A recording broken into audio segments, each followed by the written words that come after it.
You are listening to the So Now What podcast with Lana Manikowski, episode number 95. How is your summer? I'm like in the thick of summer here in Chicago. I feel like the weather has been consistently good the last several weekends, and it's so nice. I love four seasons. I'm like somebody who loves to have like winter, summer, spring, and fall, but I do love the hot weather. So I'm very much embracing the beautiful weather this time of year in Chicago.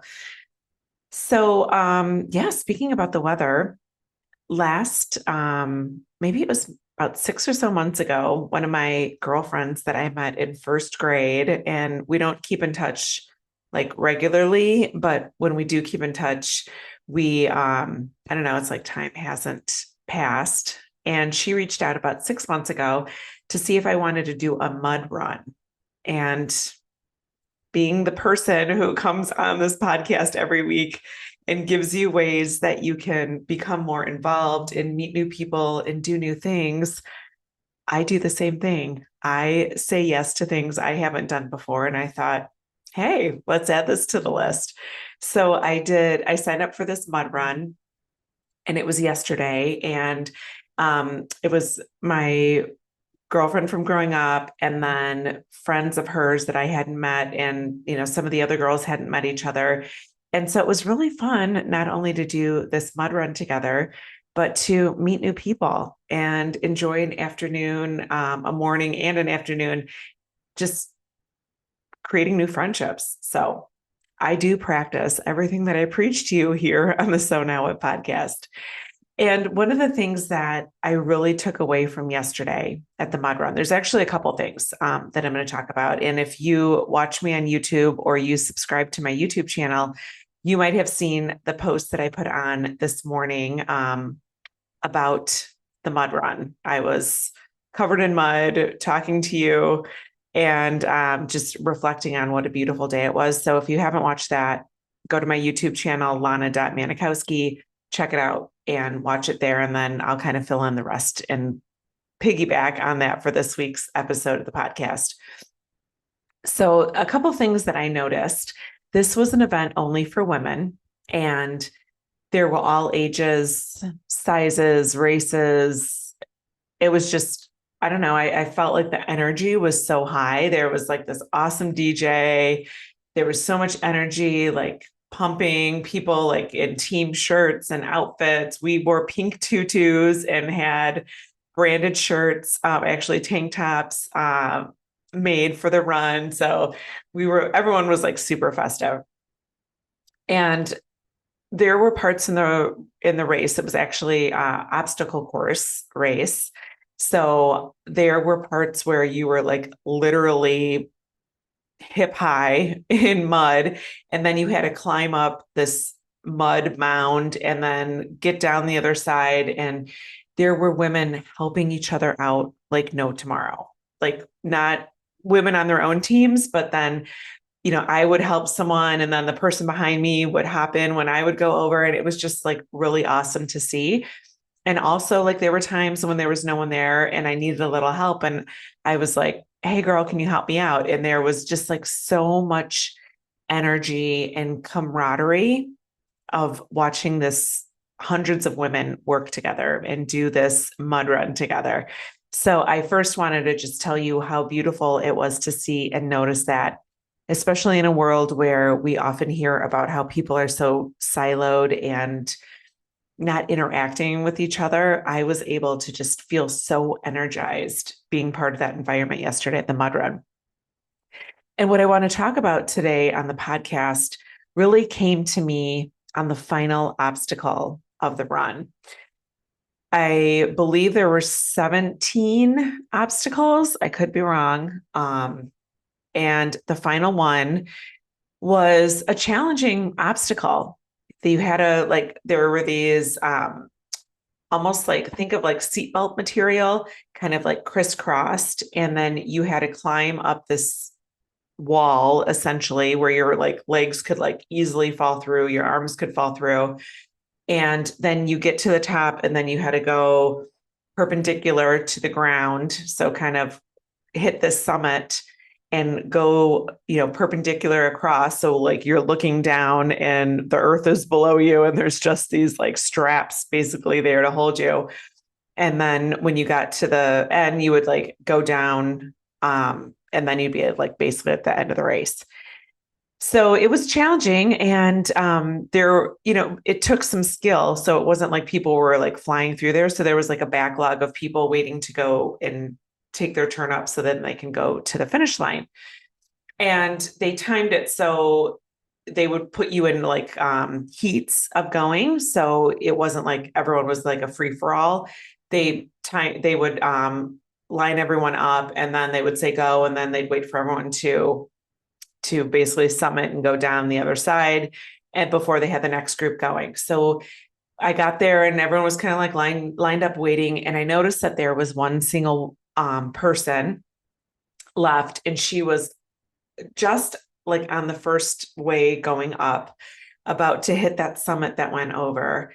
And she was just there and like frozen. And, it was, I'm sure, challenging. I wasn't up there yet. So, I don't know how it felt, but, it clearly was a challenging obstacle. And she like had a friend on the other side who was on the other side of the summit trying to like talk her through it and be, you couldn't necessarily hear her, but you could hear her like trying to encourage her to go. And then the crowd started cheering. And if she made like a little move, people would be like screaming for her and cheering for her and clapping. And she just was frozen. Okay. Like that was just like, she made a little bit of a move and then she was just like idle. And then a woman, from the ground went up and was trying to like coach her and help her through and talk to her. And from behind, because we were behind wanting to go up, waiting to go up, we could only see the part of her, like her back and, the back of her legs and such. And she was like shaking. And finally, she just went backwards down. She climbed her way back down. And I remember like thinking to myself, so before she was like at the top, before she climbed down, there was like a couple times where the crowd cheered. And I was like, oh my gosh, like I'm thinking to myself, like, I so want her to finish. Like, I want like her to just like be courageous and go and do it, even though she's like scared anyway. And just like, I wanted her to like do it. And then when she came down, she, decided that it wasn't for her. She got to the ground and she just like went running in the opposite direction. And you could tell she had been crying. And then I was like, oh my God, I feel like so sorry for her. And then I'm sitting there thinking, and I'm like, wait, this woman just decided like this was not in alignment with her. This summiting this thing and like the climbing and the whatever was going on through her mind, like she was not in alignment with that thing. And why am I being like feeling sorry for somebody who was listening to herself and to her needs and what she knew she was capable of at that moment? That doesn't mean that she couldn't try it again and like maybe do it, or, who knows what she's been through. But in that moment, she was listening to herself and she knew that that just was not for her. And it got me really thinking about stopping IVF or stopping treatments, because I can't tell you the amount of women and students that I have worked with who have talked about like that, making that decision to stop, and how hard that decision is, and how you second guess yourself and ask like, what if that next time that I would have said yes to would have been my time?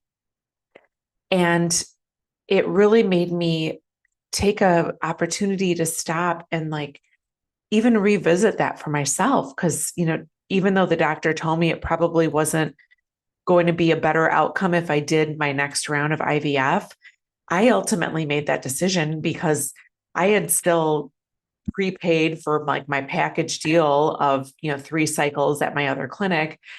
And what if I did do it one more time? And there were times that I was like, what if? And so watching her stop when her body was telling her like this is it, like this doesn't feel right for you, this isn't what you want, you don't feel called to cross, this line in this summit. So just listen to yourself. And what if that's what we did? Like imagine that you could still feel proud of yourself. Like we had just completed like 16 other obstacles that weren't just like, skipping down a alleyway. I mean, there were some pretty intense moments in that obstacle course that she finished. Like she got to this final obstacle. And because she turned back and decided that that wasn't what she wanted to do, like she still has 16 other things that she freaking slayed, that she did to get to that point. And why would I, or why would we imagine that being us in our journey and all the things that we tried to become pregnant and all the things and the treatments and the acupunctures and Reikis and the prayers and the everythings that we did?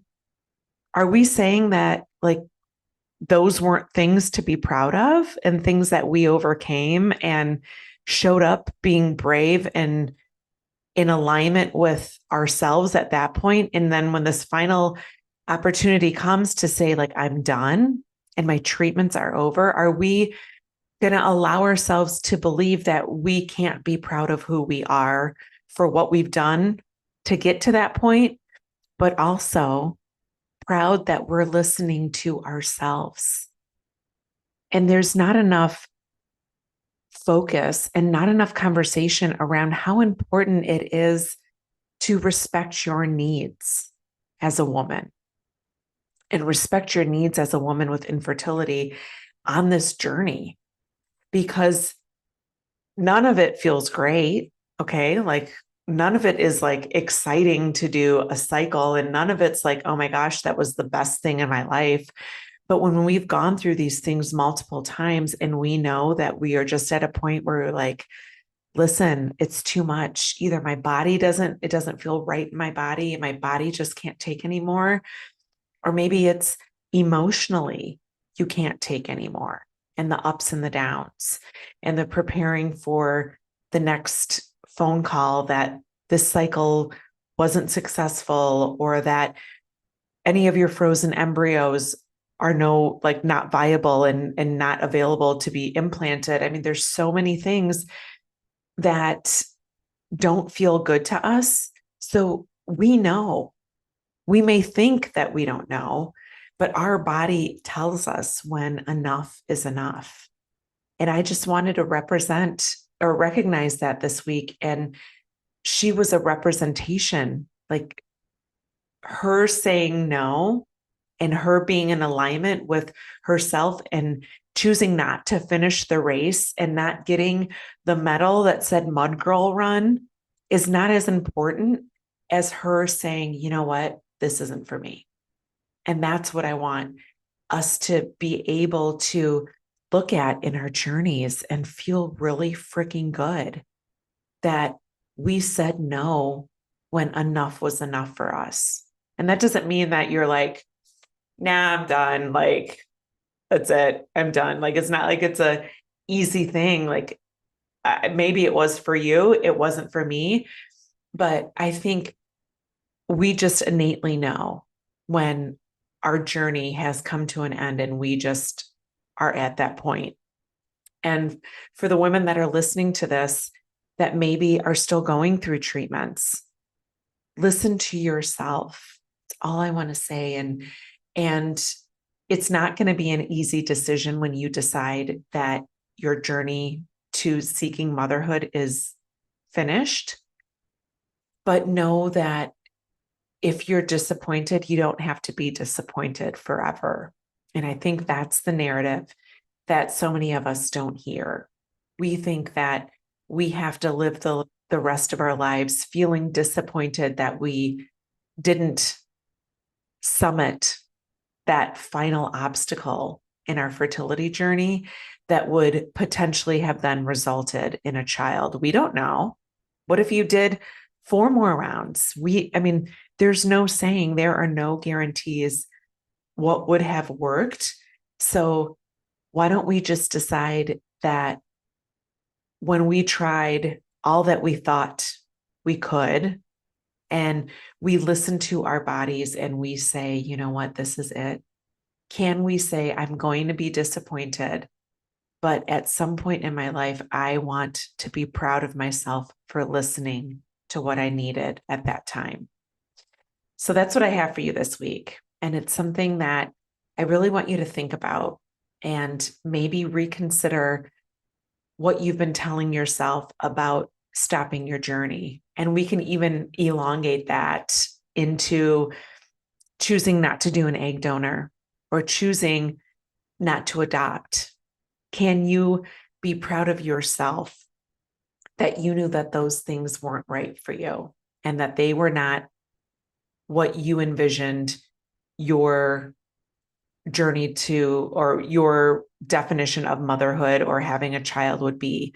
And that's it. For some people, that works for them. That for some people, that's in alignment with them. For some people, that's what they were seeking. But if it's not what you were seeking, it is okay. And you can be so proud of yourself for knowing that and not adopting because you think it's the right thing to do, because that's what people expect of you, or doing an egg donor because your partner thought it was a good idea, or you thought that that was something that you had to do in order to prove that you would stop at nothing, but it wasn't in alignment with who you are. So I'm going to leave you with that and just tell you that you are so amazing, and you don't have to summit the mountain or finish the last obstacle to be worthy and respected and admired in my book, because I really admire that woman who decided to stop there. And so much so that I'm talking about her on my podcast. I wish I knew her name. I wish I could tell her how proud I am and in admiration of her for listening to herself and her needs. So have a beautiful week. I love you. And remember, it's never too late to discover your meaning. And I'll talk to you next week.